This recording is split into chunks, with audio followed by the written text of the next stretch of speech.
জমিতে এসে প্রধান বলল, কোথায় আছে মেঘের কারখানা? ওপরে আকাশে দেখো। কত বড় চুল বাবা, কত বড় চুল।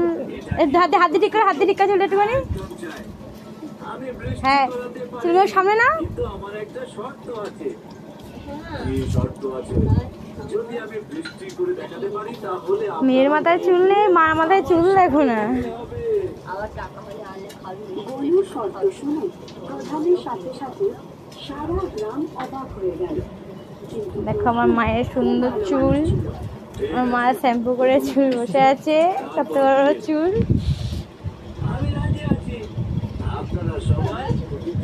হাসো।